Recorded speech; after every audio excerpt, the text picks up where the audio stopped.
Hey, what's up guys? I'm BTC. The other day I talked about my new favorite game mode in Overwatch, which are the 3v3 arena matches.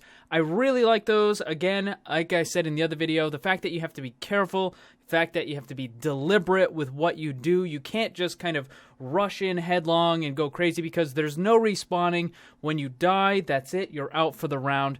So what I'm going to do in this video is I'm going to go over all of the different characters and explain why some of them are good and some of them are not really that good in the 3v3 game mode.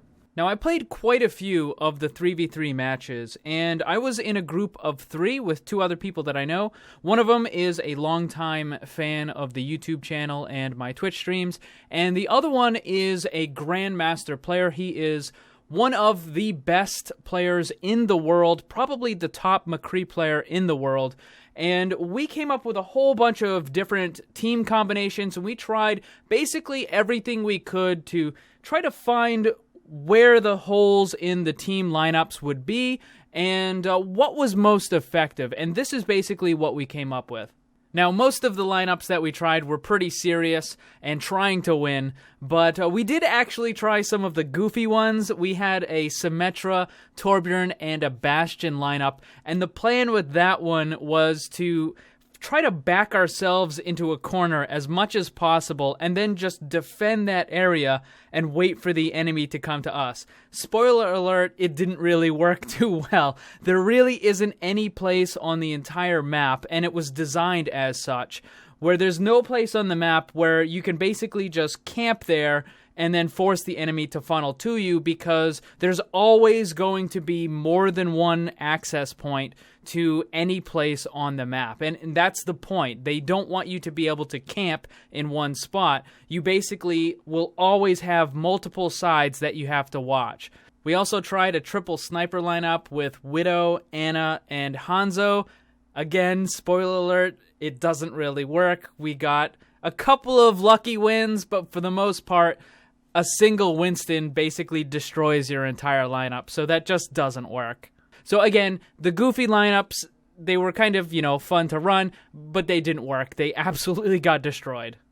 Alright, so before I tell you guys what characters are the best, what ones are the worst, and what ones are somewhere in the middle, you have to understand that the 3v3 game mode is wildly different than quick play and the competitive ladder. So a lot of what you know about the regular game, you have to forget that for the 3v3. In the 3v3 arena, you have to stay together. That's incredibly important. That means that flanking characters are going to be a lot weaker. And the reason for that is if you run off on your own and you get picked off, your team is now at a massive, massive disadvantage. Because again, remember, you're not going to respawn. So you have to stay together. On top of that, certain ultimates, even though you don't get them very often, certain ultimates are insanely powerful and other ultimates are just completely useless.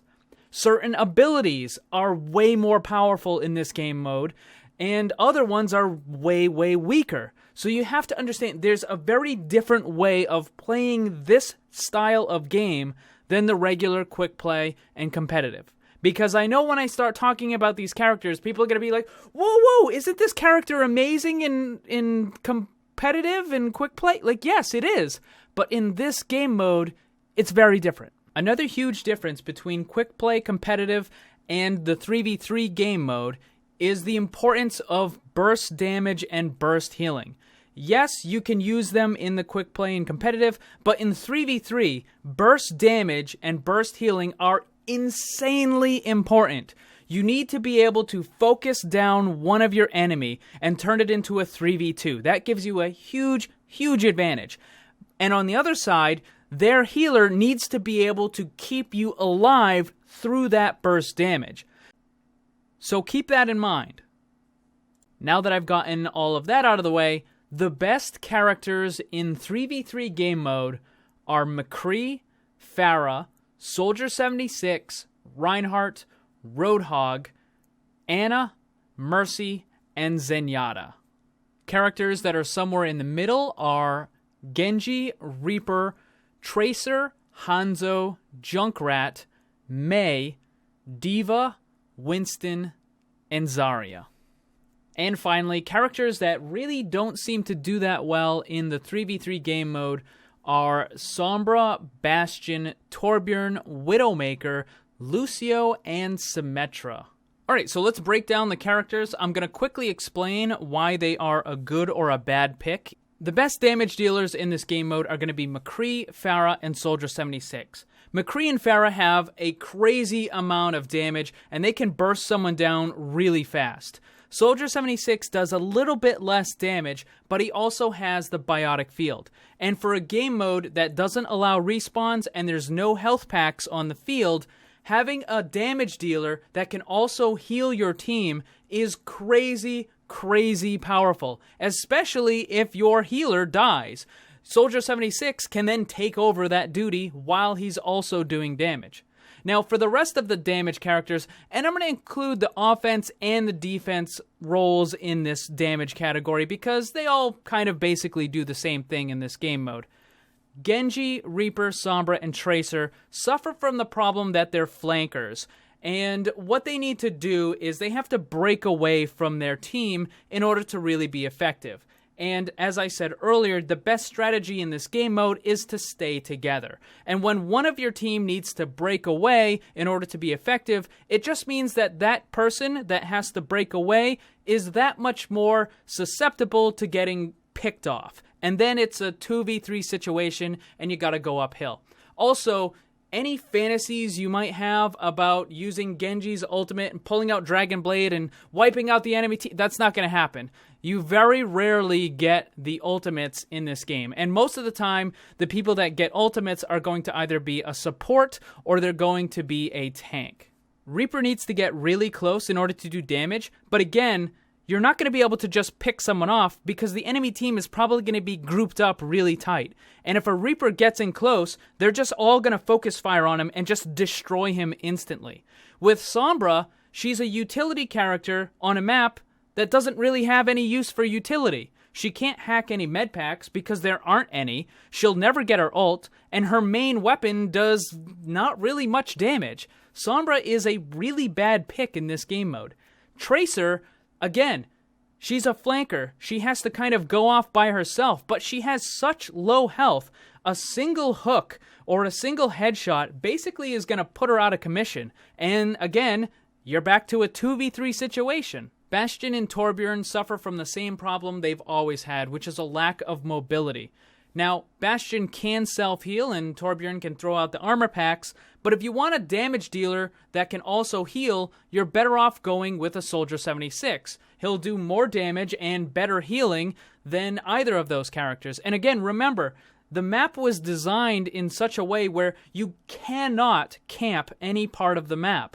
Because no matter where you set up, because trust me, we tried, no matter where you set up, there's always going to be multiple access points to it, and it's simply not possible to try to funnel the enemy into one specific spot, because when you think they're going to come from one side, they're going to attack you from the other side. Or they might try to flank you at both times, and you're just dead. Your defenses are going to fall, and you're going to end up losing the round. Junkrat seemed to do okay, but Pharah was just a better pick in pretty much every single situation. So really, there's no reason to pick Junkrat. If you want a character that can do a lot of explosive damage, you're just better off going with Pharah because she can more consistently hit the targets that you need to hit. Mei is kind of average in this game mode. She can make herself invulnerable, self-heal, and she can put up the wall to separate the enemy team, allowing you to focus fire on one of their players. But the problem is that while she's in the self-heal, the enemy team is just going to be focusing on somebody else. And while the wall can cut off the enemy, there's only a couple places where you can actually do it. Most of the map has such a wide open area and multiple exits that when you put up the wall, it's not really going to separate the team that well. So it does kind of work, but it kind of doesn't at the same time. Moving on to the snipers. Widowmaker and Hanzo. If you're able to get that early round headshot with Widowmaker, then basically you just won that round. Like if you can pick someone off right away, It's 2v3. You guys pretty much just won that round. But if you can't land that headshot, or if they have a Reinhardt and a barrier or something, and you just can't get the headshot, Widowmaker is basically useless for the rest of the round. Any smart team is going to go into one of the several areas that are kind of enclosed, and basically that's going to make your Widowmaker completely worthless because you're not going to be able to snipe them while they're inside that relatively confined enclosed area. Now, Hanzo, on the other hand, can get some of those early picks as well, but when they go into that enclosed area, the scatter shot, the geometry arrow, is going to do crazy amounts of damage, and you might be able to get like the insta-pick off of that as well. So Hanzo is actually not bad as a damage dealer in this game. Also, you have the Sonic Arrow, which can help you with the enemy movements a little bit. Again, Widowmaker can get her infrared, but ultimates are far and few between in this game mode. So Hanzo being able to throw down that Sonic Arrow quite frequently will help you quite a bit. So Hanzo is almost as good as some of the other damage dealers. I would still say you're better off taking a McCree, a Pharah, or a Soldier 76, but Hanzo is pretty close. He's pretty up there. Onto the tanks. Reinhardt is king of this game mode. He's really good in quick play and competitive. In this game mode, he is just absolutely god tier. You don't even need to swing or use your Fire Strike or use your ult ever in this game mode. If Reinhardt had nothing but his shield, he would still be one of the best characters in this game mode. Being able to absorb all that damage for your team is just crazy powerful. And because there's so many little hallways and stuff like that, if your shield starts going down, your team just needs to duck into one of the hallways. You wait for your shield to recharge, and then you can go back out again. Your Pharah, your McCree, your Soldier 76 can stand behind you and just constantly fire at the enemy. It's just crazy powerful. Next is Roadhog.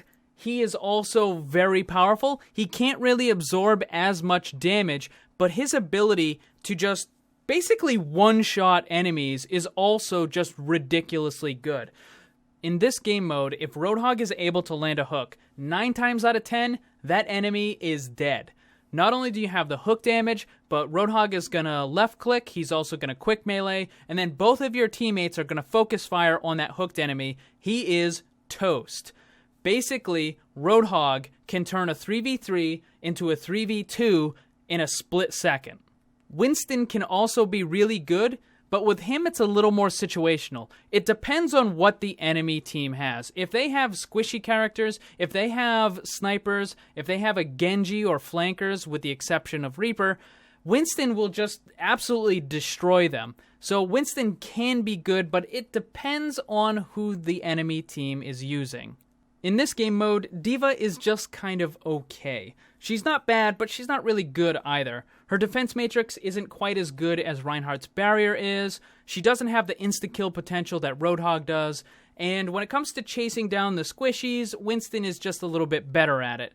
Now, some other problems Diva has is once she gets knocked out of the mech, she's pretty much dead. Like, as soon as she gets knocked out of the mech, the enemy team is going to do everything they can to focus down and just kill her instantly.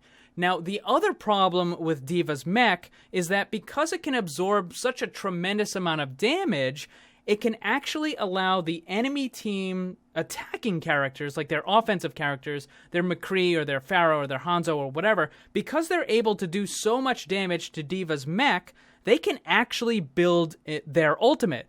Most of the games where I've seen a damage-dealing character build an ult was because they were fighting against a Diva, and they were able to destroy her mech one or more times, thus giving them an ult. So Diva, in that regard, is probably a little bit of a detriment, but I think overall she's kind of mediocre. She's kind of a middle-of-the-road thing, but really, I think the other tanks are going to be better. The last tank is Zarya. In quick play and competitive, Zarya is crazy good. That's because there's lots of people shooting in every which direction, and she can build her damage charge very quickly, and she can maintain it. in this game mode, the fights are a lot more controlled, so it's a lot more difficult to actually build any damage. If the enemy team sees Zarya bubble, they just stop shooting. And because it's only 3 people, and because of the way the map is designed, when they see the Zarya bubble, they're just basically going to back off. And they're going to wait a couple seconds till it's done, and then they're going to engage again. So it makes it very difficult for Zarya to build her damage charge. And once she starts building damage charge, it's easy for the enemy team to simply disengage, and then they can wait out a couple seconds for all of her damage to slowly fade away. And of course, she's almost never going to build her ult, so really the only good thing about Zarya is you can use her to save your healer. Quickly throwing a bubble on your healer can save their life, but really, Zarya just doesn't seem to do that well in this game mode. Lastly are the support heroes. Ana is crazy powerful in this game mode. Being able to sleep one of the enemies and basically take them out of the fight temporarily is super powerful. Also, Ana has the best burst healing in the game, so that can keep someone alive who normally would have died. Also, the biotic grenade being able to disable healing on the enemy team is also very, very powerful. Ana is just crazy, crazy good in this game mode. Mercy has very good healing, she can boost the damage of your team, and she has, without a doubt, the best ultimate in this game mode. Now, you're not going to get your ultimate that often, but I have seen on several occasions a 1v1 situation where the enemy team has, let's say, a Roadhog or a Reinhardt or somebody like that who isn't super long range.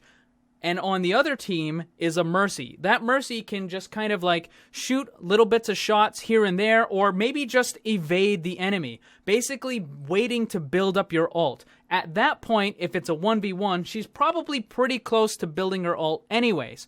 If she can go over and resurrect one or both of her teammates, you just won that round. So her ultimate, unbelievably powerful if you can get it in this game mode. Zenyatta is also a very good pick. His healing is alright, you're very rarely, if ever, gonna get his ultimate, but the thing that makes him really good in this game mode is the Discord Orb. Remember what I said, you basically want all 3 of your team to focus on one enemy target. Now, if that target is taking extra damage because of Discord, that is very powerful. Now, while Lucio is pretty much a must pick in quick play and competitive, in this game mode, he just really doesn't do what he needs to do. The speed boost really doesn't help you too much because the teams aren't going to be moving around that much. Also, his healing just doesn't do enough to survive the burst damage that's going to be coming your way. And again, you're almost never going to see his ultimate, so that's just not really an issue. If you want a support that can also do damage, you're better off going with an Ana or a Zenyatta. Lucio just doesn't really cut it in this game mode. And lastly is Symmetra. Her left click is terrible because if you're that close to the enemy team, they're just going to destroy you. Her right click doesn't really do anything, it's too easy to dodge. Her little sentry turrets really are a non-issue, and her shielding is just kind of whatever. But also, her ultimate, and this is the only character in the game who has a useless ultimate. For 3v3, every other character, their ultimate can at least do something, right? It might do a little bit of damage. It might, even with Widowmaker, at least it tells you where the enemies are. But with Symmetra, her ultimate, the teleporter, if you manage to get it, it literally does nothing in this game mode. So Symmetra, yeah, she's, maybe when they make the changes in December to the character, maybe she'll be better. But right now, Symmetra is absolutely the worst character you can possibly pick in 3v3. So there you have it, guys, the best and worst characters in the new 3v3 game mode. I'm going to make another video where I talk about the best combinations of those characters. So make sure you subscribe so you don't miss it. Thank you very much for watching. Hit that like button if you enjoyed the video. Share it with your friends. Remember, always blame the controller because it's never your fault.